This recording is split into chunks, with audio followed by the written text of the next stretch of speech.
Hearing is resumed. Mr. Chairman, Congressman Fernandez, the parliamentary status is that Congressman Bungalon has the floor and propounding questions to our resource persons. Now,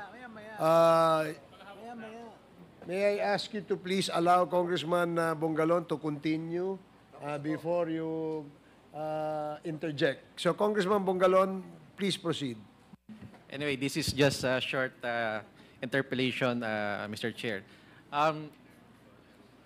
Continue ko lang po ang aking katanungan kay Alice Guo. Pwede ho ba malaman ano po ba yung nag-udyok sa inyo at tumakbo po kayong alkalde ng Bamban Tarlac? Your Honor, childhood dream ko po at gusto ko rin po makatulong. Dahil dyan, pero bago po kayo naging mayor, kayo po ay negosyante, tama? Opo, Your Honor. Siyempre, nung kayo po ay negosyante, kumita po kayo doon sa negosyo po ninyo, tama po? Yes po, Your Honor. Doon po sa mga kita nyo sa negosyo nyo, ano po mga napundar nyo na mga properties? Your Honor, for the properties po, I have AMLAC cases po. I invoke my right against self-incrimination po. May mga lupain po ba kayo na napundar at nakapangalan po sa inyo mismo? Meron po. Mga ilan po na mga property? Nandun po sa SALN ko po. Pwede po ba malaman kung ilan pong mga properties ito? Real properties, ibig sabihin po mga lupain, Opo. condominium, or kung ano pa man, meron po ba? Lupain po. Ilan Hindi ko po remember ang lahat po ng nakalist po. So aside from real properties, kayo rin po ba yung mga nakabili ng mga motor vehicles? Yes po. Gaya ng mga sasakyan, tama po? Opo. Ano pong mga sasakyan? Ang sasakyan po kasi buy and sell po, so come and go lang din po ang mga cars po. Nasa buy and sell business po ba kayo? Ay, hindi naman po. Pero pagkabili, pag hindi na po gusto, binibenta ko po. So aside from the purchase of real properties, motor vehicles, may mga shares po ba kayo sa mga korporasyon? Meron po. Ano-ano po pong mga korporasyon ito? Your Honor, for the businesses po, I have AMLAC cases po. I invoke my right against self-incrimination po. Anyway, Mr. Chair, total we have here the representative from AMLAC and gusto lang po natin kunin yung pagkakataon na i-update po tayo doon po sa mga assets na subject po ng freeze order. May I request, Mr. Chair, that the AMLAC representative be recognized?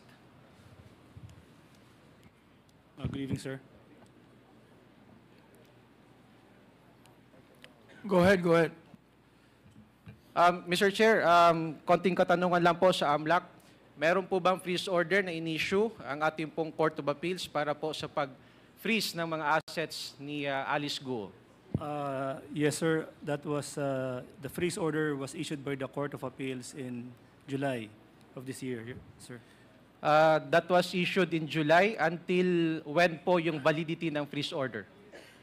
The freeze order was extended by the Court of Appeals until January of next year, Your Honor. Until January of next year, 2025. Yes, sir. Doon po sa freeze order, pwede po ba malaman kung anong subject properties ng freeze order? Your Honor, we have the AMLAC has identified bank accounts, real properties, and personal properties, which includes motor vehicles and a helicopter, Your Honor. So doon po sa mga bank accounts, ilang pong bank accounts ang subject po ng freeze order? For the bank accounts, Your Honor, there were 88 principal accounts and 90 related accounts, Your Honor.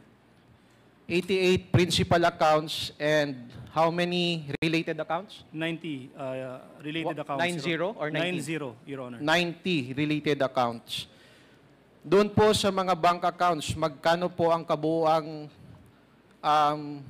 pera na subject po ng freeze order doon po sa mga bank accounts na yun? The total peso equivalent that was frozen is more than 199 million, Your Honor. 199 million. You also mentioned a while ago that there were properties, real properties, that are also subject of the freeze order. Ito po ba mga properties na ito ay nakapangalan po kay Alice Guo? It's under the name of the respondents in the freeze order. At And ang- some of them are in the name of Ms. Alice Guo, Your Honor. Pwede ba malaman kung magkano ang appraised value ng total number of real properties na naka-freeze po ngayon? The appraised value of the real properties is over 478 million, Your Honor. 478 million. Yes, Your Honor. Aside from the cash in the banks, aside from the real properties that the subject of this freeze order, ano po ba ang subject of freeze order? May nabanggit po kayong motor vehicles. Pwede ba malaman kung magkano ang total amount of the appraised value of these motor vehicles? The appraised value, Your Honor, is more than 76 million, Your Honor. And mostly, ito pong mga motor vehicles na ito po ay mga sasakyan. Tama po ba? That is right, Your Honor. May nabanggit din po kayo isang helicopter. Magkano po yung value ng helicopter na subject po ng freeze order? The estimated value of the helicopter is 63,911,000, Your Honor. 63 million ang value po ng isang helicopter. Other than that, mayroon pa po bang subject or na-freeze ang ating pong AMLAC? Your Honor, well, if it's effectively frozen, there are properties which are now undergoing civil forfeiture, Your Honor. And I'm referring to the land in the Baofu, the land where Baofu compound is located, Your Honor. Okay, bago po akong magtanong about dun sa Baopu compound, ito po bang mga properties na subject ng freeze order, pwede ba malaman kung saan po ito located? Your Honor, for the real properties, there are 13 real properties. 3 are located in Bulacan, 7 are in Las Piñas, 2 in Tarlac, and 1 which is sold by Robinson's Land Corporation, Your Honor. Saan po yun ang location? I just don't have the area where it is located, but it's the sale involving Robinson's Land Corporation, Your Honor. Valued So- at 13 million. So malinaw ho dito na yung mga properties are located in Bulacan. There are also in 2 properties in Tarlac, and yung pong nabenta no ng Robinsons Corporation, tama po ba? Yes, Your Honor, please. Meron pa po bang mga ibang properties si Mayor Alice Guo sa iba-ibang lugar dito sa Pilipinas?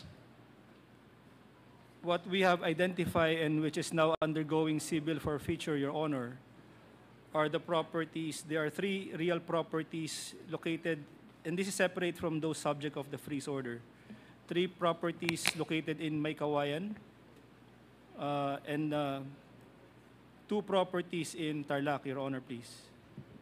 Mr. Speaker, balikan ko po si Alice Guo.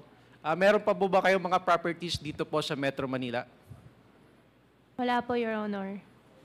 Wala ho. How about other parts of the country, Alice? Wala po, Your Honor.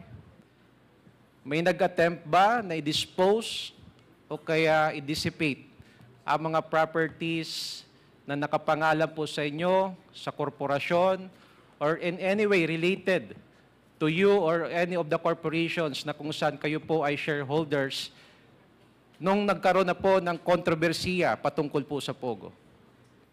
Wala naman po, Your Honor. Meron ba kayong property sa Alabang? Meron po, Your Honor. AMLAC, subject po ba yun ng freeze order? Your Honor, based on the list that I have, which were frozen by the Court of Appeals, it appears that it is not yet included.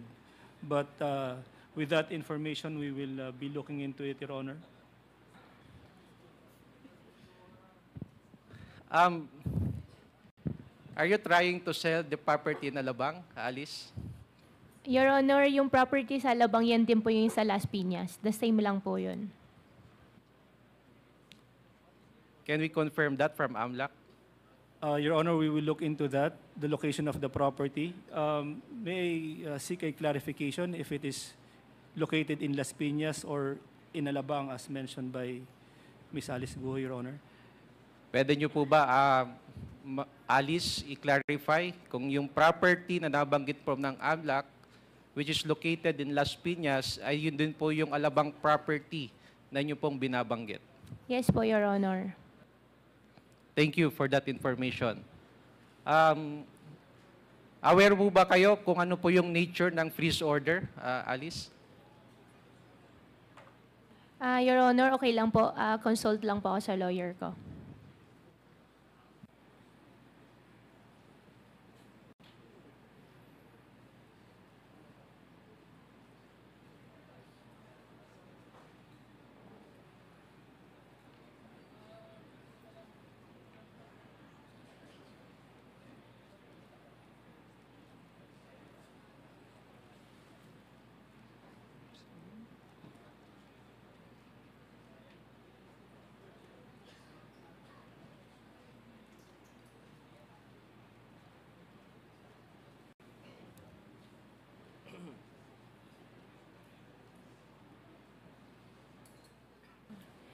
Your Honor, I think lahat po nung na-mention niyo po sa akin na properties po kanina, those are filed na rin po by the AMLAC po. So I have cases po na rin sa AMLAC.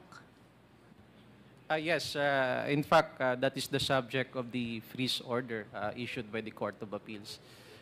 Anyway, Mr. Chair, konting katanungan na lamang po, ano?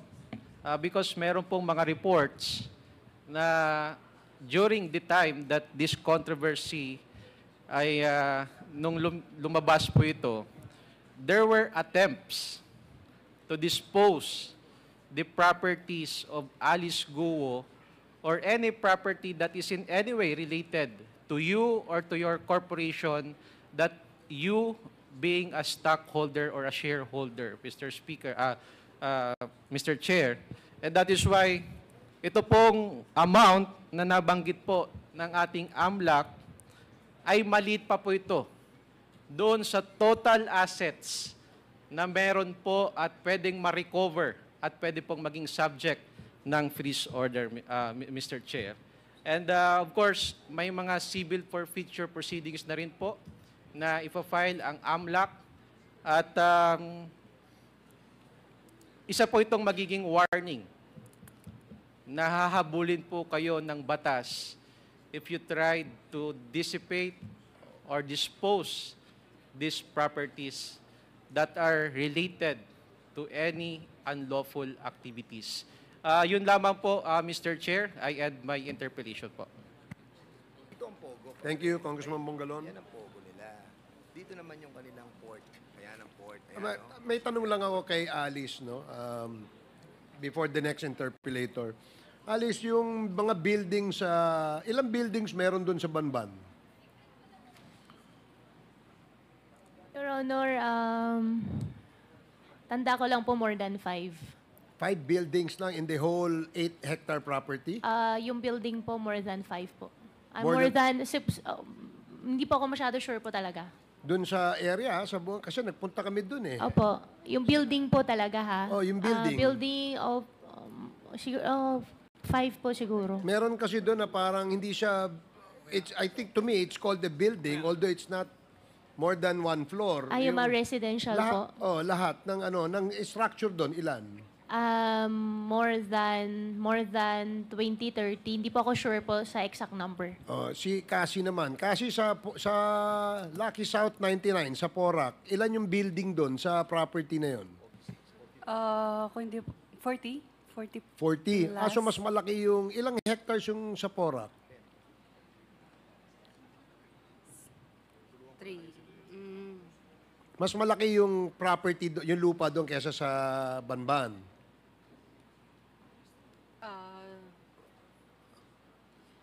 I think 7 to 8 hectares po.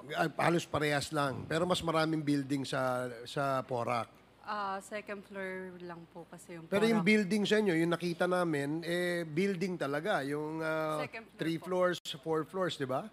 2 floors. 2 floors po. So marami, 40 plus buildings yun. Tama? Opo. So Alice, doon ba sa inyo kasi wala masyadong 2 floors doon eh. Halos lahat parang structure niya, parang barracks, di ba? Your Honor, yung for Pogo po doon sa area po is isang building lang po. Okay.